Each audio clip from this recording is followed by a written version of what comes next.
Doctor Baba Saheb Ambedkar open university.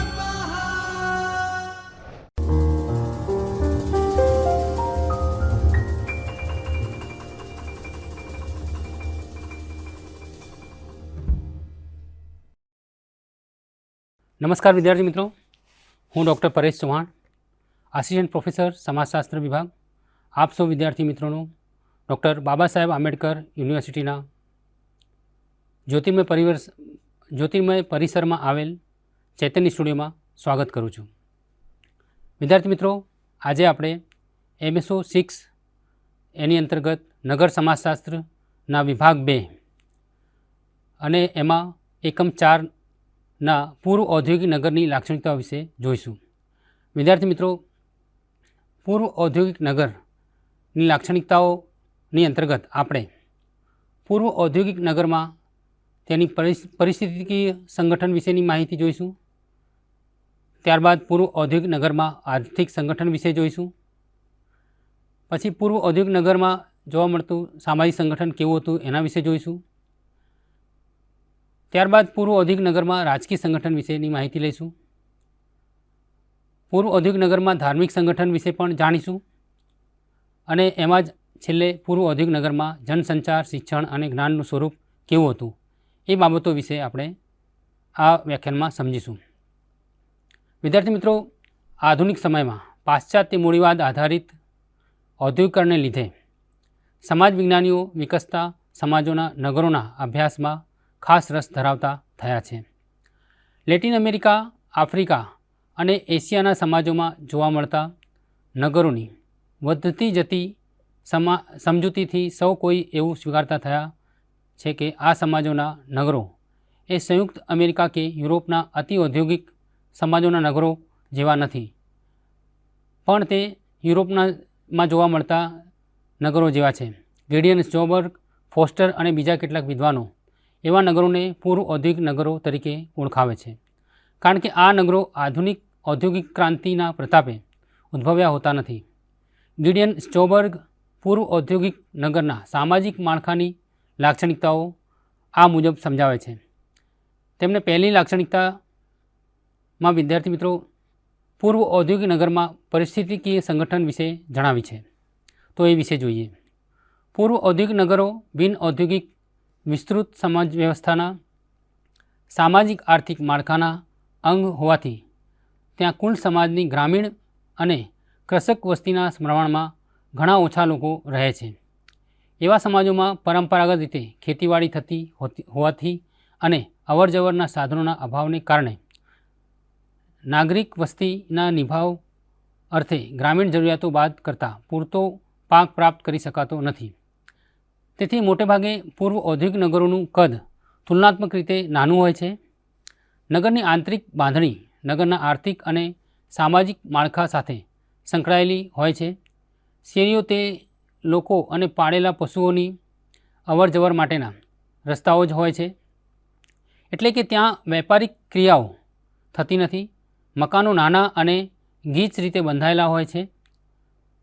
ગટર વ્યવસ્થા અને ખાળ જાજરૂની યોગ્ય વ્યવસ્થાના અભાવમાં જાહેર સ્વાસ્થ્યના પ્રશ્નો ઊભા થાય છે. પૂર્વ ઔદ્યોગિક નગરની બાંધણીમાં સામાજિક રીતે ધર્મ, જ્ઞાતિ, પ્રજાતિ વગેરેને આધારે જુદા જુદા વાસ એટલે કે રહેઠાણ વિસ્તારો વિકસી આવે છે. અમદાવાદની પોળો આ જ રીતે તેના પૂર્વ ઔદ્યોગિક યુગમાં વિકસી છે.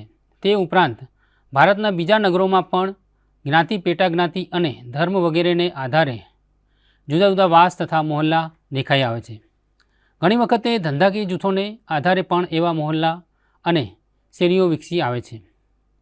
વસ્તીના વિસ્તરણ ક્ષેત્રે જોઈએ તો શ્રીમંત અને ઊંચો દરજ્જો ધરાવતા લોકો નગરના મધ્ય ભાગમાં વસે છે અને નિમ્ન સામાજિક દરજ્જાના લોકો નગરની છેવાડે વસે છે. એવા નગરોમાં પડોશી પ્રાથમિક જૂથ તરીકે કામ કરતા હોય છે. તો આ એની પરિસ્થિતિકીય લાક્ષણિકતા હતી. હવે વિદ્યાર્થી મિત્રો જોઈએ પૂર્વ ઔદ્યોગિક નગરમાં આર્થિક સંગઠન વિશે. પૂર્વ ઔદ્યોગિક નગરની આર્થિક ઉત્પાદનની પ્રક્રિયામાં માનવ અને પશુ શ્રમનું કેન્દ્રીય સ્થાન હોય છે. પૂર્વ ઔદ્યોગિક નગરોમાં વરાળ, વિદ્યુત કે શક્તિના અન્ય નિર્જીવ સ્ત્રોતો ઉપર આધાર રખાતો નથી. આથી ત્યાં મશીનો અને યંત્રોથી નહીં પણ ઓજારો અને સાધનોના વપરાશ વડે આર્થિક ઉત્પાદન થતું હોય છે. પૂર્વ ઔદ્યોગિક નગરની અર્થવ્યવસ્થામાં ઉત્પાદન ક્ષેત્રે માનવીય શ્રમનું મહત્ત્વ તો હોય જ છે, છતાં શ્રમ વિભાજન અને શ્રમનું વિશેષીકરણ તેના તીવ્ર સ્વરૂપમાં હોતું નથી. હુનર ઉદ્યોગ કરતા કારીગરો જે તે વસ્તુના ઉત્પાદનની દરેક પ્રક્રિયા સાથે સંકળાયેલા રહે છે. તેઓ મહાજન અથવા તો ગિલ્ડના સીધા નિયંત્રણ હેઠળ હોય છે. ગિડિયન્સ જોબર પૂર્વ ઔદ્યોગિક નગરોમાં ધંધાકીય મહાજનો અથવા તો ગિલ્ડના આ મુજબના કાર્યોની ચર્ચા કરે છે, જેવા કે પહેલું છે ધંધાકીય મહાજન અથવા ગિલ્ડ જે તે આર્થિક ક્રિયા ઉપર પોતાનો ઇજારો પ્રાપ્ત કરી તેને ટકાવી રાખવા માટેના નિયમો બનાવે છે તથા સભ્યો તે નિયમોનું પાલન કરે તેની તકેદારી રાખે છે. બીજો નિયમ હોય છે પૂર્વ ઔદ્યોગિક નગરોમાં સામાન્ય રીતે કોઈપણ ધંધામાં દાખલ થવા માટે ગિલ્ડ અથવા મહાજનનું સભ્ય થવું એક પૂર્વ શરત હોય છે. એવું સભ્યપદ પ્રાપ્ત કરવા માટેની લાયકાતમાં સગપણ ખૂબ અગત્યનું સ્થાન ધરાવે છે. દાખલા તરીકે પિતા જે ધંધાકીય મહાજનનો સભ્ય હોય તો તેના પુત્રને મહાજનનું સભ્યપદ સહેલાઈથી મળી જાય છે. આ અર્થમાં કોઈપણ ધંધામાં પ્રવેશવું વ્યક્તિની લાયકાત ઉપર નિર્ભર રહેતું નથી, પણ વ્યક્તિ કોણ છે તેના ઉપર આધાર રાખે છે. એવી જ રીતે ત્રીજી વિશેષતા છે કે મહાજન અથવા ગિલ્ડનું ત્રીજું કાર્ય વ્યક્તિને જે તે ધંધાની તાલીમ આપવાનું હોય છે. પ્રારંભમાં મહાજન તાલીમાર્થી તરીકે જે તે ધંધાની આંટીઘૂંટી શીખવાડે છે અને ધીમે ધીમે વ્યક્તિ તેમાં પારંગત થતી જાય છે ને છેવટે ઉચ્ચ સ્થાન આવે છે.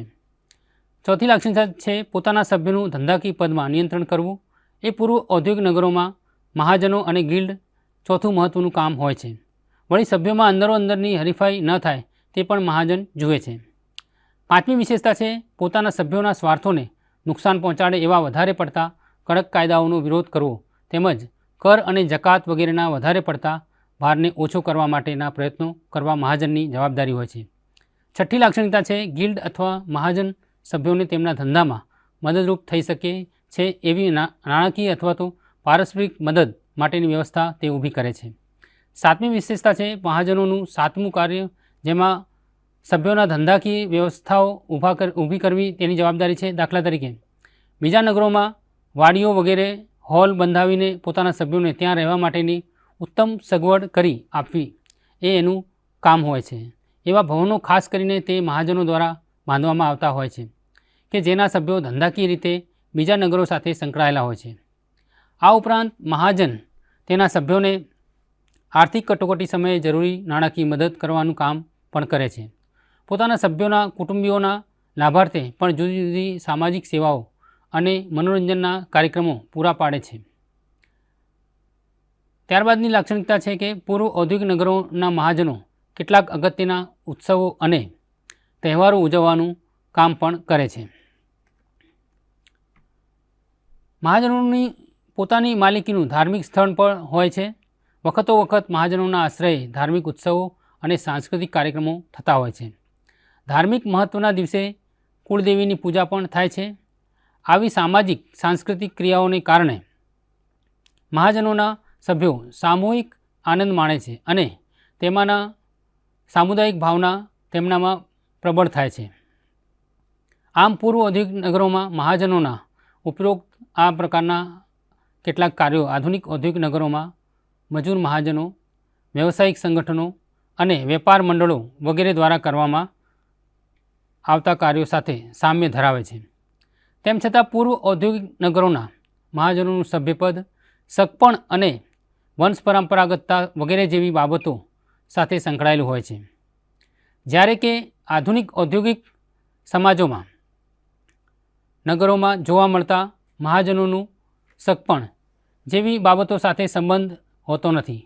વળી પૂર્વ ઔદ્યોગિક નગરોના મહાજનો મોટે ભાગે સ્થાનિક હોય છે, જ્યારે કે આધુનિક ઔદ્યોગિક નગરોના મહાજનો અને ધંધાકીય મંડળો બાહ્ય સંગઠનો કે જે અન્ય નગરોમાં હોય છે તેની સાથે પણ સંકળાયેલા હોય છે. પૂર્વ ઔદ્યોગિક નગરોની અર્થવ્યવસ્થાને લગતી એક બીજી વિશેષતા આર્થિક વ્યવહારમાં તાર્કિકતાનો અભાવ હોય છે. વસ્તુઓની ગુણવત્તા તથા ઉત્પાદન અને વેચાણના ધોરણોના બિનપ્રમાણીકરણ વ્યાપક રીતે જોવા મળે છે. જોબર્ગ કહે છે કે પૂર્વ ઔદ્યોગિક નગરોમાં એક જ ભાવ હોય તેવું ક્યાંય જોવા મળતું નથી. ખરીદનાર તથા વેચનાર ભાવ અંગે રકઝક કરીને જ ખરીદ વેચાણ કરતા હોય છે.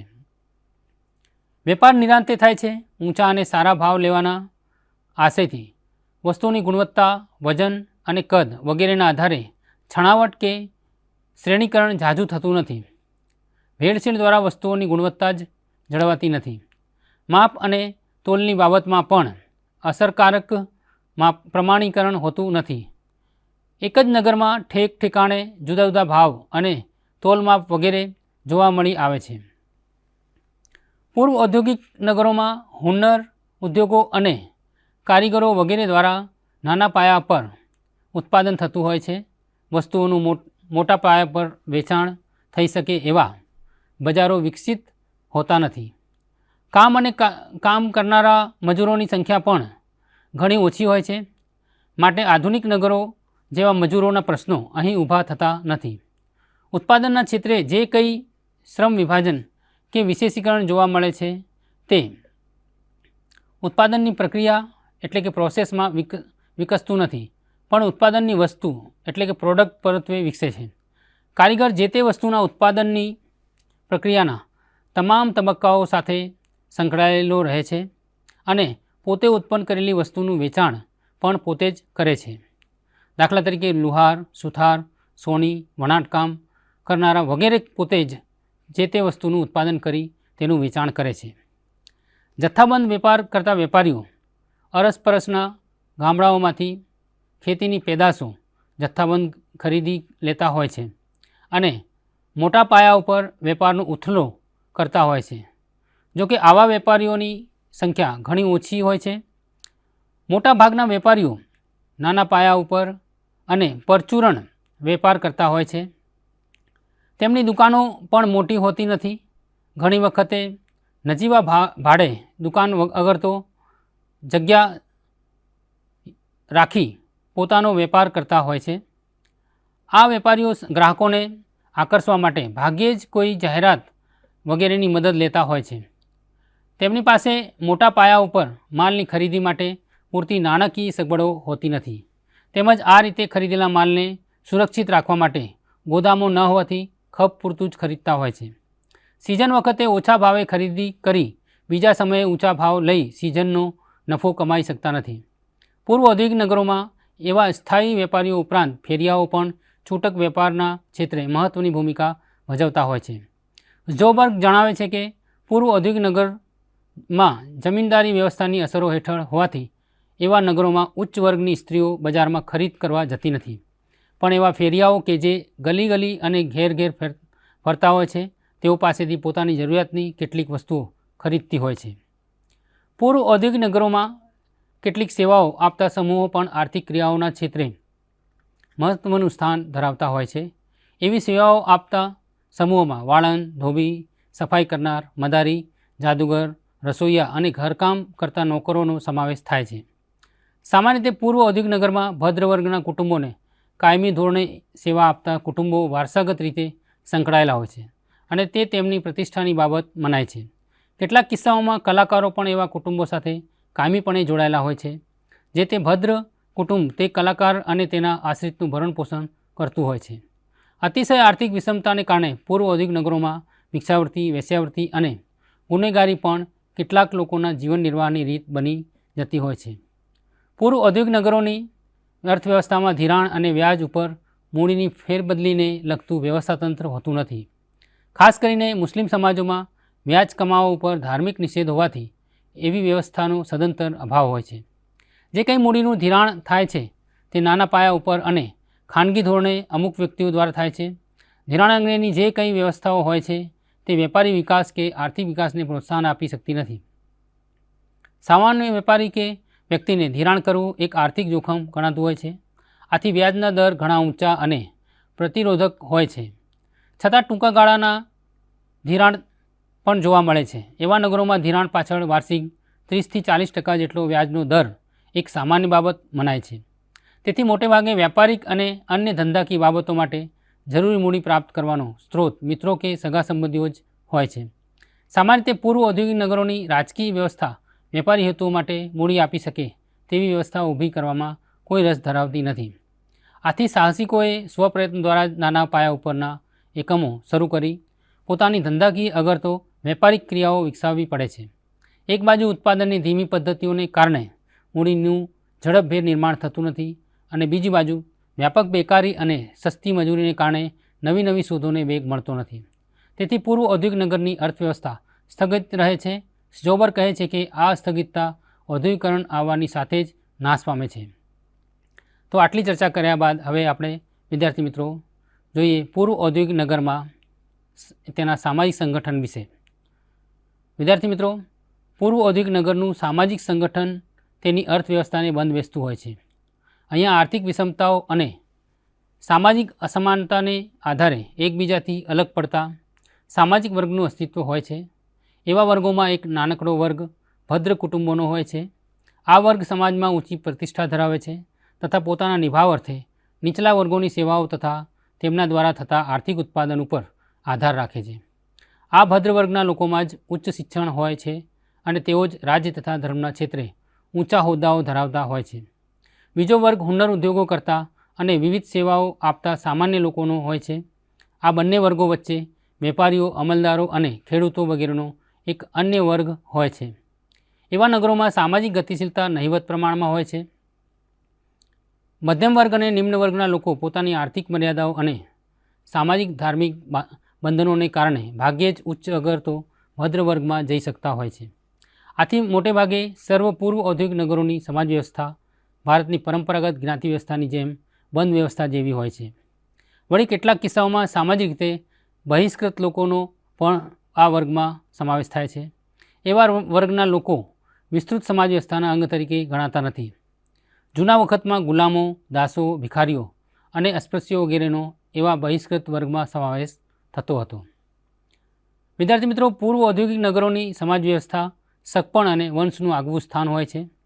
સંતાનમાં પુત્ર પ્રાપ્તિ ઊંચું સ્થાન ધરાવે છે. વળી પુખ્ત વ્યક્તિ તરીકેનો દરજ્જો પ્રાપ્ત કરવા માટે લગ્ન એક આવશ્યક બાબત મનાતી હોય છે. વય અને જાતિના આધારે કાર્યો અને દરજ્જાની ફાળવણી થતી હોય છે.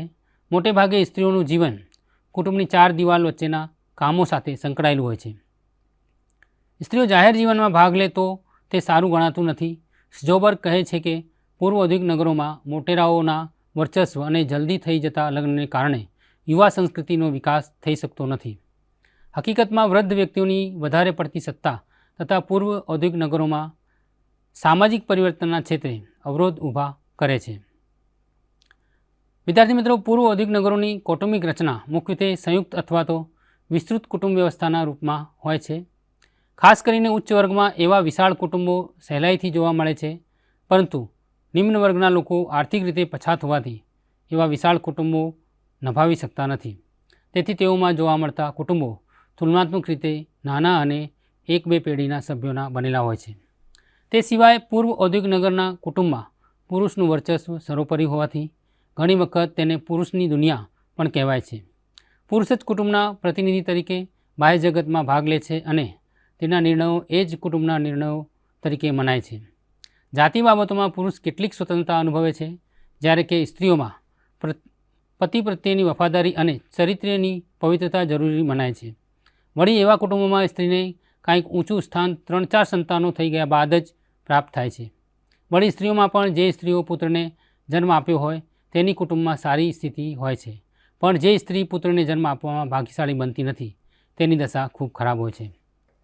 તો વિદ્યાર્થી મિત્રો, આટલી ચર્ચા કર્યા બાદ હવે આપણે પૂર્વ ઔદ્યોગિક નગરમાં રાજકીય સંગઠન કેવું હોય છે તે વિશે જોઈએ. વિદ્યાર્થી મિત્રો, પૂર્વ ઔદ્યોગિક સભ્યતાના સમાજમાં એક નાના પણ વિશેષ હક્કો ધરાવતા એવા ઉચ્ચ વર્ગનું વર્ચસ્વ હોય છે. તે વર્ગ જ સમાજની ચાવીરૂપ ગણાતી સંસ્થાઓનું સંચાલન કરે છે. એવા વર્ગમાં પણ ઊંચે આવતા લોકો વિશાળ એવા પૂર્વ ઔદ્યોગિક નગરોમાં વસે છે, જ્યારે કોટિક્રમમાં તેમનાથી કંઈક નીચો દરજ્જો ધરાવતા લોકો નાના નગરોમાં વસે છે. રાજકીય વ્યવસ્થામાં જે સૌથી ઊંચે હોય છે તેના હાથમાં સંપૂર્ણ સત્તા હોય છે અને તેનું જીવન વિલાસમય ને આરામથી ઊભું રહે છે. એવા જમીનદાર કે શાસક વર્ગને તેના વિવિધ કામોમાં અનેક મંત્રીઓ અને સલાહકારોની મદદ મળી રહે છે. સામાન્ય રીતે એવા મંત્રીઓ અને સલાહકારો કુટુંબના સગા સંબંધીઓના જૂથમાંથી જ પસંદ કરાતા હોય છે. હકીકતમાં સત્તા, દૈવી શક્તિ અથવા પરંપરાઓની પવિત્રતા અંગેના વિશ્વાસને કારણે જે તે કુટુંબમાં કાયમીપણે ટકી રહે છે. રાજ્ય અને ન્યાય વગેરેની જેવી ગંભીર બાબતોમાં સામાન્ય વ્યક્તિ પણ અર્થપૂર્ણ સમજૂતી ધરાવી શકે એવા મતલબની માન્યતા પૂર્વ ઔદ્યોગિક સમાજોમાં અને ત્યાંના નગરોમાં સ્વીકારાતી નથી. આધુનિક ઔદ્યોગિક સમાજોની જેમ જનમત જેવી કોઈ વસ્તુ હોતી નથી. લોકોએ પોતાના ઉપરી અને શાસકોના આદેશો કોઈપણ જાતના વિરોધ વિના માનવા જ પડે છે. પૂર્વ ઔદ્યોગિક નગરોમાં શાસન કરવાનો હક વ્યક્તિની યોગ્યતા અગર તો લોકોની ઈચ્છા ઉપર આધાર રાખતો નથી, પણ દેવી શક્તિના આદેશ કે પરંપરાઓના વિશ્વાસ ઉપર આધાર રાખે છે. શાસક વર્ગ ગરીબ અને સામાન્ય લોકોની ભાવના તથા સમસ્યાઓ માનવી સ્તરે સમજી શકતો નથી. નિમ્ન સ્તરના લોકોમાં શિક્ષણના ક્ષેત્રે પણ નિરક્ષરતા જ પ્રવર્તતી હોય છે. તેથી પણ તે રાજ્યની બાબતોમાં જાગૃત નાગરિક તરીકે રસ લેવામાં અસમર્થ હોય છે. પ્રશાસનિક કાર્યોનું અમલીકરણ પરંપરાગત નોકરશાહી વ્યવસ્થા મારફતે જ થાય છે. છતાં ગિડિયન સ્જોબર્ગ કહે છે કે આધુનિક ઔદ્યોગિક સમાજોમાં નોકરશાહી અને પૂર્વ ઔદ્યોગિક સમાજોમાં નોકરશાહી વચ્ચે કેટલાક તફાવતો હોય છે. જેવા કે પહેલો તફાવત છે પૂર્વ ઔદ્યોગિક સમાજોની નોકરશાહીમાં દરેકે દરેક પદ સાથે સંકળાયેલું કાર્યક્ષેત્ર સ્પષ્ટપણે અવૈયક્તિક એવા નિયમો વડે પરિભાષિત થયેલું હોતું નથી. આનો અર્થ એ થયો કે પદ કરતાં તે પદ ધારણ કરેલી વ્યક્તિ વધુ મહત્ત્વની હોય છે. સામાન્ય રીતે જે તે પદ સાથે સંકળાયેલી જવાબદારી વ્યાપક અર્થમાં સ્પષ્ટ કરેલી હોય છે અને તેમની મર્યાદાઓમાં રહી તે પદ ઉપર મુકાયેલા વ્યક્તિ પોતાની પસંદગી કે તરંગો મુજબ નિર્ણય લેતો હોય છે. બીજી ખાસિયત છે કે પૂર્વ ઔદ્યોગિક સમાજોની નોકરશાહીમાં અમલદારોની ભરતીની પ્રણાલિકા નક્કી કરે એવા સાર્વત્રિક અને સામાન્ય માપદંડો પણ હોતા નથી. એટલે કે અપવાદ રૂપે અમુક કિસ્સાઓ બાદ કરતાં પૂર્વ ઔદ્યોગિક નોકરશાહીમાં ઊંચા પદો પર જવા માટે ઉચ્ચ નિષ્ણાતીકરણ કે ટેકનિકલ જ્ઞાનની જરૂર હોય તેવું હોતું નથી. ત્રીજી વિશેષતા છે નોકરશાહીમાં પહેલેથી જ તાર્કિક અને અનૌપચારિક રીતે નક્કી કરેલા નોકરીના હક્કો કે પગાર ભથ્થાઓ પણ હોતા નથી. વળી ઘણી વખતે અમલદાર તરીકેનું સ્થાન સમયનું કામ હોય તેવું પણ બનતું નથી. આથી અમલદારો બીજા કેટલાક પ્રકારના રોજગારો વડે પોતાની આવક પ્રાપ્ત કરતા હોય છે. પૂર્વ ઔદ્યોગિક નોકરશાહી આ ઢબે કામ કરતી હોવાથી તેમાં વૈયક્તિક તરંગોનું મહત્ત્વ વધી જાય છે. અમલદારનું પદ એ વર્ચસ્વ અને સત્તાની રૂએ જોવાય છે, પરંતુ પદ ઉપર કેટલા સમય સુધી ટકી રહેવાશે તે અંગેની સુરક્ષા ન હોવાથી ત્વરિત નિર્ણયો લેવાતા નથી. વળી જે તે પદ ઉપર કામ કરતી વ્યક્તિ સત્તાધારી વર્ગ અને કુટુંબની હોય તો તે કોઈપણ ભય વિના પોતાની મરજી મુજબના નિર્ણયો લે છે અને જે તે પદનો દુરુપયોગ કરવામાં પણ સંકોચાતી નથી. ઘણી વખતે એવી વ્યક્તિ જાહેર જનતાના હિતોને ભોગે પોતાના અને અંગત માણસોના હિતો સાચવવાનું જ કાર્ય કરે છે. ગિડિયન સ્જોબર્ગ કહે છે કે પૂર્વ ઔદ્યોગિક નગરોની નોકરશાહીમાં અંગત રીતે વિશ્વાસપાત્ર અને પોતાના જ માણસોને મહત્ત્વના ગણાતા એવા પદો અને હોદ્દાઓ ઉપર નીમવામાં આવે છે. આ માટે ઔપચારિક પરીક્ષાઓ પસાર કરવાની કે તાલીમ હાંસલ કરવાની જરૂર પડતી નથી. પૂર્વ ઔદ્યોગિક સમાજો અને નગરોમાં સરકારના મુખ્યત્વે 3 જ કાર્યો હોય છે. પહેલું કાર્ય છે સામાજિક નિયંત્રણ અને પ્રવર્તમાન વ્યવસ્થાની જાળવણી કરવી. બીજું કાર્ય છે સેવાઓની વ્યવસ્થા ઊભી કરવી અને ત્રીજું કાર્ય છે પ્રજા પાસેથી નાણાં વસૂલ કરી સરકાર અને સત્તાધારી જૂથ માટે આર્થિક સાધનો ઊભા કરવા. રાજ્યના બળ અને લશ્કરનો ઉપયોગ સત્તાધારી વ્યક્તિ કે જૂથની સત્તા ટકાવી રાખવા માટે થતો હોય છે. હવે જોઈએ વિદ્યાર્થી મિત્રો પૂર્વ ઔદ્યોગિક નગરમાં ધાર્મિક સંગઠન વિશે. વિદ્યાર્થી મિત્રો પૂર્વ ઔદ્યોગિક નગરોના નગરવાસીઓ ધર્મજીવનના સર્વ પાસાઓમાં પ્રસરાયેલો હોય છે. ધાર્મિક વિધિવિધાનો વ્યક્તિને નગર સમુદાયના તાણાવાણામાં વણી લે છે. એવા નગરોમાં ધાર્મિક ક્ષેત્રે વિશેષ કરીને ભદ્ર વર્ગનું વર્ચસ્વ હોય છે. સામાન્ય રીતે સત્તાધારી વ્યક્તિ અને જૂથ પણ ધર્મની કડક પકડ હેઠળ હોય છે. કેટલાક પૂર્વ ઔદ્યોગિક સમાજો અને નગરોમાં ધાર્મિક માન્યતાઓ અને વિશ્વાસોથી સુસંગત હોય તેવી નીતિઓ ઘડાય છે. સત્તાધારી પોતાની નીતિઓ અને નિર્ણયોને કાયદેસરની ગણાવવા માટે ધર્મગુરુઓને પીઠબળ મેળવે છે. વળી ધાર્મિક ગ્રંથો અને ધાર્મિક સાહિત્ય એ સમુદાય અને સમાજને લગતા નિયમો તથા ધોરણો ઘડવા માટે માર્ગદર્શનનું કામ કરે છે. ધર્મગુરુઓ અને તેમનું જૂથ નિશાળો અને શિક્ષણ વ્યવસ્થા ઉપર વર્ચસ્વ ધરાવતા હોય છે. મોટે ભાગે શિક્ષણનું કામ મુલ્લા, મૌલવીઓ, પૂજારીઓ કે પાદરીઓ વગેરે જેવી ધાર્મિક વ્યક્તિઓ દ્વારા જ થતું હોય છે. આમ પૂર્વ ઔદ્યોગિક નગરોમાં ધાર્મિક વ્યક્તિઓ ધર્મને લગતા કાર્યો ઉપરાંત રાજ્ય અને શિક્ષણ સાથે પણ સક્રિય રીતે સંકળાયેલા હોય છે. ધાર્મિક ગ્રંથોનો અભ્યાસ કરી સમસ્ત જનસમુદાયને ધર્મના સંદેશા પહોંચાડવાનું કામ મુઠ્ઠીભર ધર્મગુરુઓના હાથમાં રહે છે. ધાર્મિક વિધિ વિધાનો અને ક્રિયાકાંડની બાબતોમાં ઉચ્ચ વર્ગ અને નિમ્ન વર્ગ વચ્ચેનો ભેદ સ્પષ્ટપણે તરી આવે છે. ઉચ્ચ વર્ગ જ ધન, સમય અને સાધનો ફાળવી ધર્મગ્રંથોમાં લખાયા મુજબ ધાર્મિક વિધિ વિધાનો કરી શકે છે, જ્યારે કે નિમ્ન વર્ગના લોકો મોટે ભાગે પ્રતીકરૂપે પ્રસંગોપાત વિધિ વિધાનો કરી પોતાની ધાર્મિક ભાવનાઓ તૃપ્ત કરતા હોય છે. વિદ્યાર્થી મિત્રો, ધર્મના ક્ષેત્રે પૂર્વ ઔદ્યોગિક નગરોને લગતી એક અન્ય નોંધપાત્ર બાબત જુદા જુદા પંથોની હાજરીનું છે અથવા અસ્તિત્વનું છે. ઘણી વખતે એક જ ધર્મના બે કે તેથી વધુ પંથો વચ્ચે સંઘર્ષ પણ ચાલતો હોય છે. ઇસ્લામ ધર્મમાં શિયા અને સુન્ની વચ્ચેની તંગદિલી એક જ ધર્મના બે પંથો વચ્ચેના એવા સંઘર્ષોનો દાખલો છે. હિન્દુ ધર્મમાં પણ અનેક ધાર્મિક પંથો મળી આવે છે. ગિડિયન જોબર્ગ કહે છે કે પૂર્વ ઔદ્યોગિક સમાજોમાં એવા પંથો પ્રથમ નગરમાં જન્મ લે છે અને ત્યારબાદ ગ્રામ વિસ્તારમાં ફેલાય છે. આ નગરોમાં ધર્મ લોકોના રોજબરોજના જીવન અને તેમની ક્રિયાઓ પ્રતિક્રિયાઓ ઉપર જબરી પકડ ધરાવે છે. વ્યવહારની કઈ રીતભાતો માન્ય છે અને કઈ રીતભાતો માન્ય નથી તે ધર્મ દ્વારા જ નક્કી થાય છે. નગરની બાંધણીમાં પણ ત્યાં મંદિરોની વ્યવસ્થા જોવા મળે છે. મુસ્લિમોમાં દિવસમાં 5 વખત નમાજ પડવાનો ધાર્મિક રિવાજ હોવાથી પૂર્વ ઔદ્યોગિક નગરોના બજારો અને દિવસ દરમિયાન ત્યાં થતી આર્થિક ક્રિયાઓ વચ્ચે પણ નમાજ માટેનો સમય મળી આવે તેની સગવડ રહે છે.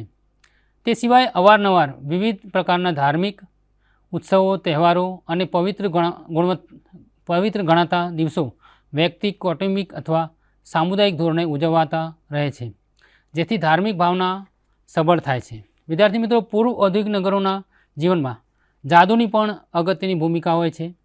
ખાસ કરીને જાદુનો આશરો રોજબરોજના પ્રશ્નો હલ કરવા કે કામ કઢાવવા માટે લેવાતો હોય છે. કેટલીક વખતે પૂર્વ ઔદ્યોગિક નગરોમાં ધર્મ અને જાદુ એકબીજા સાથે સંકળાયેલા રહે છે અને ક્યાંથી ધર્મની શરૂઆત થાય છે અને ક્યાંથી જાદુની શરૂઆત થાય છે તે નક્કી કરી શકાતું નથી. વિદ્યાર્થી મિત્રો, જાદુની ક્રિયાઓની પૂર્વ ઔદ્યોગિક નગરોમાં સામાજિક અને ભૌતિક બાબતોને સ્પર્શતા અવરોધો દૂર કરી પોતાનો સ્વાર્થ સંતોષવામાં મદદ લેવાય છે. સામાન્ય રીતે અહીં સંરક્ષણાત્મક એટલે કે પ્રોટેક્ટિવ મેજિક, પ્રતિરોધાત્મક જાદુ એટલે કે પ્રિવેન્ટિવ મેજિક અને પુનઃસ્થાપન જાદુ એટલે કે રિસ્ટોરેટિવ મેજિક એવા 3 પ્રકારો પ્રવર્તતા હોય છે. સંરક્ષણાત્મક જાદુ એટલે કે પ્રોટેક્ટિવ મેજિકનો બુરી કે ખરાબ ઘટનાઓથી બચવા અને સામાજિક અથવા કુદરતી વ્યવસ્થાના સમતોલનને ટકાવી રાખવા માટે ઉપયોગ થાય છે. તેથી તે પ્રતિરોધાત્મક જાદુ પ્રિવેન્ટિવ મેજિક તરીકે પણ ઓળખાય છે. વિદ્યાર્થી મિત્રો, પુનઃસ્થાપન જાદુ એટલે કે રિસ્ટોરેટિવ મેજિકનો પ્રયોગ વૈયક્તિક, સામાજિક અથવા કુદરતી રીતે થયેલા નુકસાનને ફરીથી લાભમાં ફેરવવા માટે થાય છે. જ્યારે કે ભવિષ્ય કથન એટલે કે પ્રિડિક્ટિવ મેજિક કહેતા જાદુની મદદ ભવિષ્યને આગળથી જાણી લેવા માટે લેવાય છે. આટલી ચર્ચા કર્યા બાદ હવે વિદ્યાર્થી મિત્રો જોઈએ પૂર્વ ઔદ્યોગિક નગરમાં જનસંચાર, શિક્ષણ અને જ્ઞાનનું સ્વરૂપ તે વિશે. વિદ્યાર્થી મિત્રો, પૂર્વ ઔદ્યોગિક નગરોમાં જનસંચાર અર્થે મુખ્ય આધાર મૌખિક સાધનો ઉપર રહે છે. છાપખાનાને પ્રકાશનોની થોડી ઘણી સગવડ હોય છતાં જનસંચારના ક્ષેત્રે તેમનો વ્યાપક ઉપયોગ થતો નથી, કારણ કે તે મોંઘા પડે છે અને બીજી બાજુ લોકોમાં નિરક્ષરતાનું પ્રમાણ ઊંચું હોવાથી તે અસરકારક નીવડતા નથી. જૂના વખતમાં ગુજરાતમાં અને ભારતના બીજા ભાગોમાં ટહેલિયાઓ નગરમાં ટહેલ નાખીને લોકોને જે તે બાબત વિશેની જાણ કરતા હતા. વળી ગાયકો, નાટકો ભજવનારા અને વાર્તાઓ વગેરે કરનારા ગલી ગલીમાં ફરી લોકોને મનોરંજન આપતા હતા. વિદ્યાર્થી મિત્રો, આ વિશે મિલ્ટન સિંગરે ભારતના મદ્રાસ નગરના અભ્યાસને આધારે ત્યાં પણ પૂર્વ ઔદ્યોગિક તબક્કામાં એવી વ્યવસ્થા પ્રવર્તી હતી એવું દર્શાવ્યું છે. તે સિવાય બજાર, મંદિર કે મસ્જિદ અથવા અન્ય સામુદાયિક કેન્દ્રોમાં પણ અનૌપચારિક રીતે ખબરો અને માહિતીનું પ્રસારણ થતું હોય છે. વિદ્યાર્થી મિત્રો, ફેરિયાઓ અને યાત્રાળુ વેપારીઓ પણ ખબરો અને માહિતી ફેલાવવામાં મહત્ત્વનો ભાગ ભજવે છે. અહીંયા પુસ્તકો અને ગ્રંથોનો અભાવ હોતો નથી, પરંતુ મોટે ભાગે પુસ્તકો ધાર્મિક અને નીતિશાસ્ત્રીય વિષયો પરના હોય છે. તેમનો ઉપયોગ એક નાનકડો એવો ભણેલો ભદ્ર વર્ગ જ કરે છે. સામાન્ય રીતે પુસ્તકો પવિત્ર મનાતા હોય છે અને તેથી તેમને શ્રદ્ધા તથા સન્માનથી જોવામાં આવે છે. આ નગરોમાં ઔપચારિક શિક્ષણ તો એક નાનકડા અને સુખી વર્ગના નસીબે જ હોય છે. વિદ્યાર્થી મિત્રો, મોટાભાગની નિશાળો ખાનગી ધોરણે અથવા તો ધાર્મિક સંસ્થાની મદદથી ચાલતી હોય છે. રાજ્ય કે સરકાર ઔપચારિક શિક્ષણના ફેલાવા માટે વિશેષ રસ ધરાવતી નથી. હકીકતમાં તો નીચલા વર્ગના લોકો તો જન શિક્ષણ બિનજરૂરી, અનિચ્છનીય અને ખર્ચાળ હોય તેવું માનતા હોય છે. તેથી ગરીબ અને નીચલા વર્ગના બાળકોએ તે નિશાળે ન જઈ કામ ધંધા પર જવું જોઈએ તેવું સર્વત્ર મનાય છે. શિક્ષણ દરમિયાન યાદશક્તિ અને ગણતરી વગેરે ઉપર ખાસ ભાર મુકાય છે. આથી સમસ્ત શિક્ષણ કાળ દરમિયાન સ્મરણ શક્તિના વિકાસ અર્થે વિશેષ ધ્યાન અપાય છે. વિદ્યાર્થીઓમાં સતત અનુશાસનની અપેક્ષા રખાય છે. શિક્ષકને ઉચ્ચ શ્રદ્ધા અને પવિત્ર ભાવનાથી જોવાય છે. વળી શિક્ષણ વ્યવસ્થામાં દંડનો પણ પ્રયોગ થાય છે અને ઘણી વખતે વિદ્યાર્થીઓને સખત સારી શિક્ષા અપાતી હોય છે. જ્ઞાનના ક્ષેત્રે જોઈએ તો મુખ્યત્વે ધર્મદર્શન અને પારલૌકિક બાબતોને લગતા જ્ઞાનનું પ્રાધાન્ય હોય છે. વિદ્યાર્થી મિત્રો, સામાન્ય માનવીના રોજબરોજના પ્રશ્નો હલ કરવામાં તાત્કાલિક મદદરૂપ થઈ શકે એવા જ્ઞાનનો અભાવ હોય છે. ગિડિયન જોબર્ગ એવું દર્શાવે છે કે પૂર્વ ઔદ્યોગિક નગરમાં જ્ઞાનની મદદ વડે કુદરતી પરિબળોનું નિયંત્રણ અને શોષણ થતું નથી, પણ તેમને આધીન થઈ જવાને જીવવાનો માર્ગ સૂચવવામાં આવે છે. તો આ રીતે વિદ્યાર્થી મિત્રો, આજે આપણે પૂર્વ ઔદ્યોગિક નગરો વિશેની લાક્ષણિકતાઓ જોઈ. આથી તમને પૂર્વ ઔદ્યોગિક નગર કેવા પ્રકારનું હતું અને એની લાક્ષણિકતાઓ શું છે એની વિગતે સમજણ પડી હશે. તો વિદ્યાર્થી મિત્રો, આ વ્યાખ્યાન આપણે અહીં આજે પૂર્ણ કરીએ છીએ. હવે પછી ફરી મળીશું નવા વ્યાખ્યાનમાં નવા વિષય સાથે. ત્યાં સુધી મને રજા આપશો. આપ સૌનો ખૂબ ખૂબ આભાર. સ્વાધ્યાયઃ